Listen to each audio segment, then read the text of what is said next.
Doctor José Miguel Gómez y Montero, esa forma de ser de Balaguer, esas contradicciones, sus genialidades, su cultura política, su marrullería, esa mezcla del hombre culto con el hombre marrullero, ese resentimiento, ese no perdonar jamás.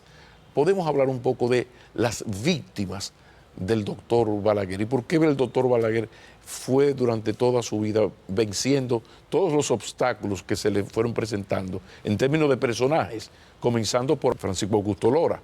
Era el rasgo pasivo-agresivo que tenía, que la mayoría de la gente no lo entendía. Balaguer guardaba y podía durar años, décadas, para dar una respuesta. Y tenía, como todo pasivo-agresivo, una respuesta que la gente no entendía, cómo subía a un enemigo, lo validaba, pero era una manera de cobrársela y humillársela. Recuérdate de Ramón Perelló, aquel señor que caminó parte del país diciendo Balaguer muñequito de papel. Bueno, Balaguer lo puso encargado de gabinete y lo hizo funcionario y lo mantuvo en su casa mucho tiempo cerca y la gente no podía entender. Claro. Pero Balaguer así permitió que parte de los adversarios de la izquierda se pasaron a los gobiernos de Balaguer. Y la gente decía, pero ¿qué pasa? No tenía enemigos políticos, tenía adversarios. Asumió un solo enemigo político y lo mantuvo todo el tiempo como enemigo visceral, que fue el que intentó contra el honor de la familia, que fue Álvarez Bogar, que lo silenció con aquella frase, si toca esa tecla, te hunde. ¿A qué se refería el doctor Balaguer? ¿Cuál era la tecla? La tecla fue, y aquí es parte de la privacidad del libro, es que Fernando Álvarez Bogar desafió a Balaguer en dos ocasiones. Primero, en el 66, se alió con Francisco Augusto Lora. Exacto. Después, siendo ministro de Agricultura, favoreció a Lora y después, en el 78, lo desafió en una asamblea para ser el presidente del partido del país, la candidatura, y volvió en dos ocasiones. Las dos ocasiones que se presentó Balaguer, esa confrontación con los celos políticos que manejaba el presidente Balaguer, pues evidentemente lo asumió como un enemigo y lo anuló. Y fíjate que la última vez a Fernando Álvarez Bogar lo secuestraron, lo montaron en un avión, caminaron parte del Mar Caribe con él para un coronel de la Fuerza Aérea tirarlo y lo desmontaron en Santiago y lo tuvieron 5 días secuestrado en Santiago.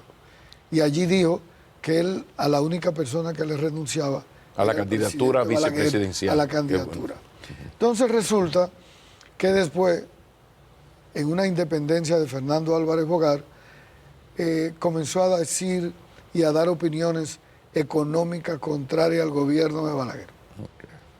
Y después habló en una intimidad de que él iba a denunciar algunas irregularidades que había tenido doña Emma en la supervisión de obras de Estado y de la acusada de amor. Claro. Y cuando eso llegó a los oídos del presidente Balaguer, que el honor de él y de su familia no estaba en juego, era lo único, la parte débil, visceral, sensible de la piel, era que le toquen el honor de él o la de su familia. Y entonces allí fue que dijo la frase, si toca esa tecla, te hunde, te hunde. Silenció a Álvarez Bogar por todo ese tiempo, lo anuló. Fíjate que también lo hizo con Francisco Augusto Lora. Su primera vicepresidencia, un acuerdo que hicieron, que después en los próximos años, después del 66, te tocaría. Las cosas se repiten, el mundo se repite, profesor. ¿Se está dando cuenta? Entonces, es ese Balaguer que se da cuenta que Francisco Augusto Lora, porque cuando estaba en el exilio, que organizó el partido reformista, fue Francisco Augusto Lora, cuadro por cuadro, provincia por provincia, y era quien conocía el partido. Balaguer no conocía el partido, había llegado de fuera. Y en Jarabacoa comete el error y le dice a Balaguer que hay que nombrar a la gente, que le entregue la lista para nombrar a las personas. Y Augusto Lora, de buena fe, le pasa la lista. Y cuando va a ver todos los cuadros de Francisco Augusto Lora. Provinciales. Entonces, llegando a la capital, Balaguer nombra toda la provincia gobernadoras mujeres. Y ahí le da el primer tablazo Que ese es un a gran... Francisco Lora. Sí.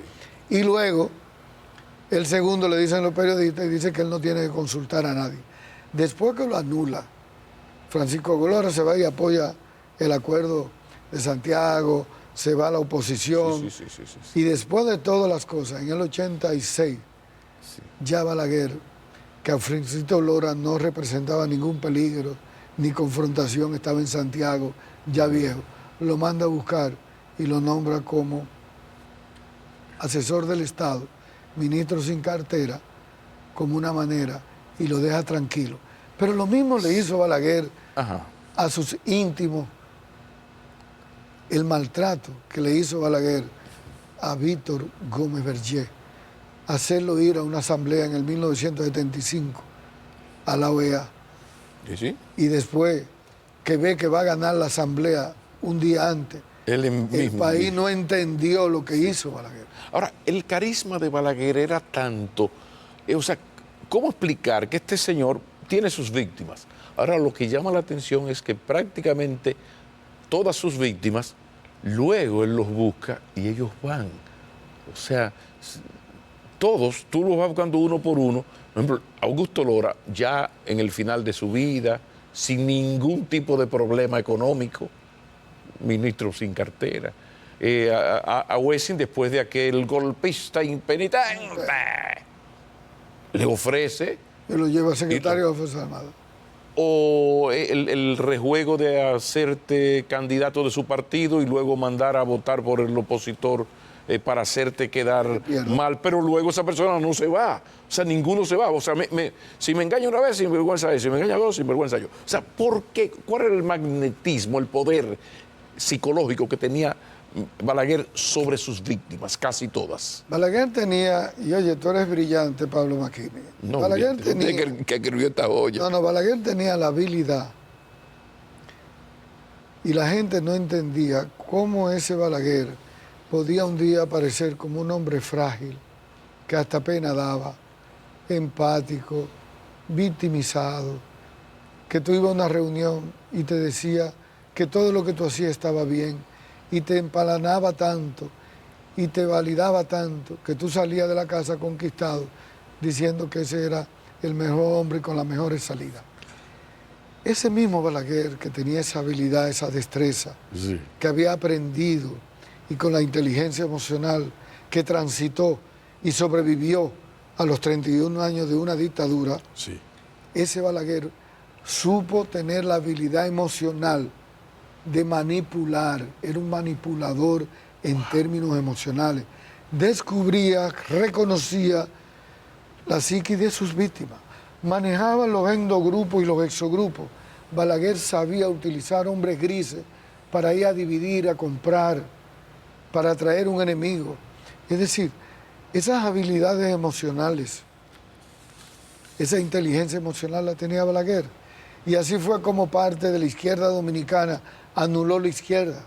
Así manejó no solamente a su víctima principal, Víctor Gómez Berger, Sí. pero a Jacinto Peinado. Cómo Balaguer manejó emocionalmente a Vox, cómo manejó a Peña. A cada uno, y por eso en el libro te voy dando el tránsito emocional, conductual, psicológico, psicoconductual de cómo fue haciéndolo y cómo lo lograba y cómo lo conseguía. Y esto de la lealtad invisible que él le aplicó a más de uno, esto ya estaba estudiado en la psicología. ¿De dónde se saca esta genialidad, Balaguer? En el sentido de que mi figura, mi adoración es mi abuelo Pablo. Entonces tú vas y reconoces a mi abuelo Pablo y luego abuelo Pablo me pide que yo haga tal o cual cosa. Él utilizó eso mucho, esa genialidad, porque en esa época eso no estaba muy claro. Eso estaba claro. En esa época Balaguer, si algo aprendió en el trujillismo, fue las habilidades que le permitieron en las lecturas y en las vivencias que rodó por todos los países. Balaguer leyó mucho a Maquiavelo y a Fouché. Y Balaguer sabía mucho de cómo manejar a una persona a través de otra persona.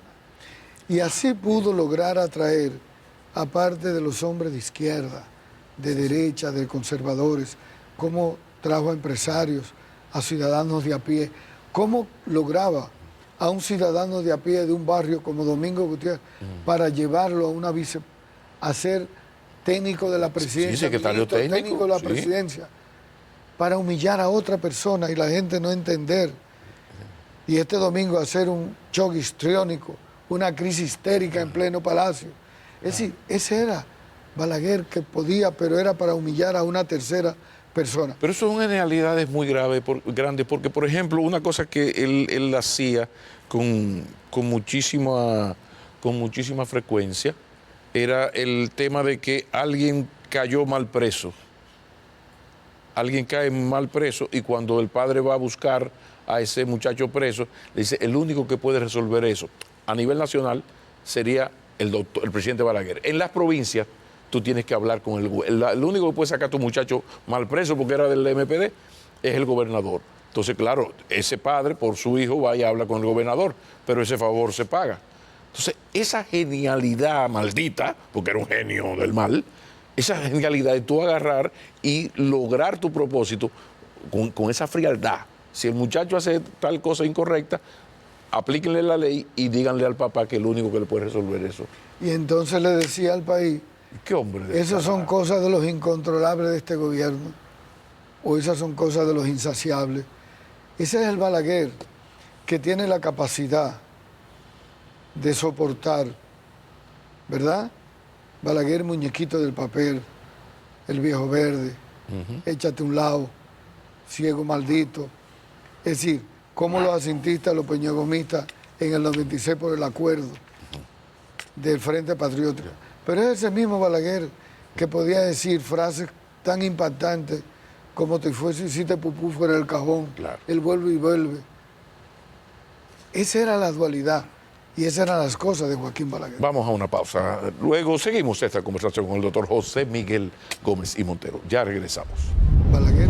Uno lo piensa mucho, pero en este caso es excepcionalmente cierto que uno lamenta que el tiempo se esté terminando. Porque cuántos temas tenemos, pero bueno, utilizando bien el tiempo, doctor, el final, o sea, ¿cómo logró el doctor Balaguer ir uniendo los elementos que le han permitido terminar el delfín más ilustrado de la mayor satrapía de América Latina, terminar sus días siendo reconocido por la gran parte de la juventud? Los grandes rencores hacia el doctor Balaguer es el de los señores mayores que padecimos los 12 años. Pero él logró ir por todo eso que se ha hablado aquí, pero el fin es que él logró esa imagen. ¿De qué manera, a qué atribuirle ese don que él tuvo para salirse con la suya incluso en el final de su vida? A mí me dio trabajo entenderlo. Y cuando lo fui estudiando mosaico por mosaico, me di cuenta de la habilidad que tuvo en la vejez para ir maquillando, lavando el personaje y preocupándose de algo tan difícil que en psiquiatría se habla hoy en día. Las tres cosas que tú debes lograr en la madurez. Okay. ¿Cómo quieres terminar? ¿Cómo quieres ser recordado? ¿Y quiénes son los compañeros de viaje? Wow. Terminó bien en cada una de las áreas. Supo negociar con la izquierda, con lo que se pensaba que era la izquierda. Lo llamaron entre todos padre de la democracia. Y como decía María Zambrano, el que termina convirtiendo todo el mal en bien y haces de toda derrota duradera y toda victoria duradera, el que hace el tránsito de ese proceso emocional se considera como una persona inteligente. Es decir, Balaguer fue un líder redefinidor, autodirigido, resiliente. Eso fue lo que pude descubrir al final, que viajó ya con la mochila ligera. Entregó los libros a la biblioteca Pedro Enrique Ureña, la casa al Instituto del Cáncer, un pedacito de tierra que tenía Hogares Crea, no dejó fortuna, no dejó dinero, pero con él se fue, y ahí fue la trampa. Enterró al partido hizo la destruyización del país, aprovechó cada circunstancia donde él no era el protagonista, y sí fue el protagonista que las manipuló y quedó el tránsito de la dictadura de Trujillo, después de la Revolución de Abril, la crisis del 78, que se esperaba que ya no volvía más. Volvió en el 86, cómo manejó el 90 y el 94, y al final hace ese recorrido del Frente Patriótico y logra ahí sus 3 eventos fulminantes desde el punto de vista del pasivo agresivo. Se lleva a Jacinto Peinado, impide que Peña no gane y hace la alianza con Bosch. Y al final Mota Ruiz, que eso me llamó mucho la atención, después del Frente Patriótico, que llegan a la casa, le dice en 3 ocasiones a Balaguer: caramba, presidente, le entregamos el poder a los comunistas sin usted saber lo que van a hacer con uno. Y cuando repitió eso 3 veces, Balaguer le dijo: dale tiempo a esos muchachos para que tú veas si son comunistas. ¿Fueron comunistas o fueron socialistas? No, fueron balagueristas. Conocía la psique del comportamiento social dominicano. Mira, estamos hablando de un PLD rabiosamente bochista, ideológicamente bochista y con un sentido ético del ejercicio de la política heredado de su padre. Pero en él, a ellos él entendió que él podía pero en el 90, arrastrarlos. En el 90, Balaguer hizo una alianza. Cuando delegó en la oposición el manejo de los ayuntamientos y la Cámara de Diputados a Norris Botello, que venía también de la Revolución. Cuando él hizo ese acuerdo de abajo, él se dio cuenta que era una pequeña burguesía necesitada. Claro. Y entonces pudo hacer la negociación después porque entendía las necesidades. El manejo de las debilidades humanas. Él manejó eso como poco. Y manejó muy bien esa gratitud invisible que manejó Peña y que manejaron otros. Y cómo Balaguer pudo manejar eso. Y el detalle de no crear un partido, no formar a un sustituto. O sea, el Partido Reformista era una bacha de gente detrás de un gran líder. Nunca fue un partido y a él le interesó un caray eso. Pero tampoco le interesó escoger entre los suyos a uno en absoluto. Eso no es una propuesta que Balaguer la programó, era parte de la personalidad. Balaguer era un hombre conservador, con una visión aristocrática, egocentrista, personalista. El único que conocía a Balaguer. Fíjate que Balaguer manipuló a Trujillo, manipuló a todo el mundo, pero hubo una persona que sí conoció a Balaguer bien, y era el psicópata Johnny Aves. Johnny Aves era el único que le decía al jefe Trujillo Molina: ese enano algún día lo siento en la silla eléctrica, ese hombre que dice fiel no es de nosotros aunque esté entre nosotros. Y Trujillo le decía: ¿y tú encontraste algo? Le decía: no encuentro nada, pero no es de nosotros. Balaguer es de Balaguer. Y Balaguer se fue al final en el tránsito. Y ahí es la pobreza espiritual también. Ahí es la pobreza espiritual. Ahí es que entra. No dejó relevo, no nombró a nadie, no dejó sustituto, no pasó la torcha cuando se murió. Al contrario, los aplastó. Porque tanto Álvarez Bogar como Peinado pudieron ser. No.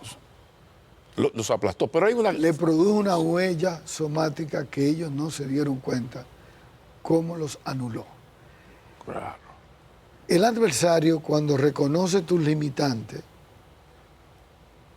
te invalida emocionalmente y te crea una huella somática, un miedo social.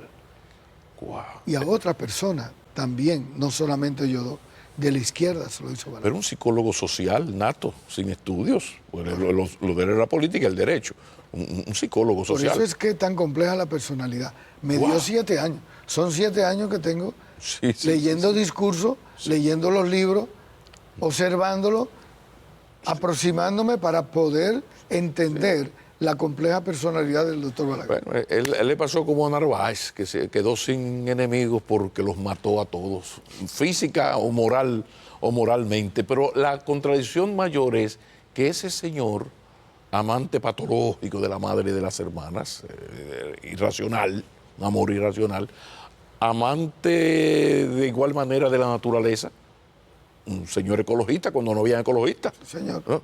Sí, pero al mismo Toda la tiempo, presa la hizo.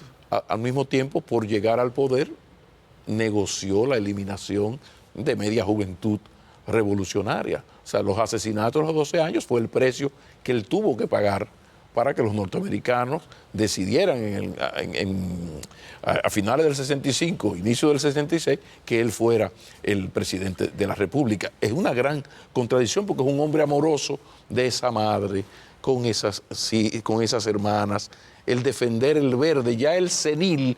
Yo tuve la información de primera mano cuando ese señor hizo un escándalo grandísimo porque le estaban dañando parte del Mirador Sur. Él en su casa, siendo Leonel Fernández presidente. O sea, un tipo extraño, un tipo de unas contradicciones. Bueno, esas contradicciones la explico muy bien cada una está explicada en el libro desde el punto de vista emocional, hay que comprarlo. Conductual. Es decir, esas cosas que hacía Balaguer eran parte de la personalidad, de la compleja personalidad de Balaguer. Pues sí. Y allí lo explico. Y lo explico, Pablo, cuidándome como psiquiatra, como psicoterapeuta, de no justificarlo, de no rechazarlo, de no validarlo. Simplemente lo presento de cuerpo entero en esta psicopatobiografía y yo voy a seguir estudiando los presidentes que han incidido y han redefinido la historia en República Dominicana. Me tocará terminar con Báez, con Lili, con Santana y luego una personalidad, la segunda personalidad más compleja de este siglo, del siglo pasado. Al Francisco Alberto Camaño Deño, al coronel de Abril. Es decir, son aportes, Sí. son psicopatobiografías. Tendría que felicitarte por muchas cosas en lo que significa este libro, pero especialmente por una que es sumamente difícil, y es el asunto de la objetividad y que la pasión y lo emocional no venza al científico. Entonces creo que es un gran aporte y orgulloso de ser su amigo, como siempre. Gracias. Entonces, ya está encuesta, ¿verdad? Está encuesta. Atención. y el más vendido. Tiene 3 días encuesta que se agota y hay que reponerlo. Pues, se agota y hay que reponerlo. Pues dese rápido usted y vaya y compre este ejemplar. Muchísimas gracias. Gracias a usted. Feliz resto de la noche. Pásenla bien. Si es en familia, mucho, mucho mejor.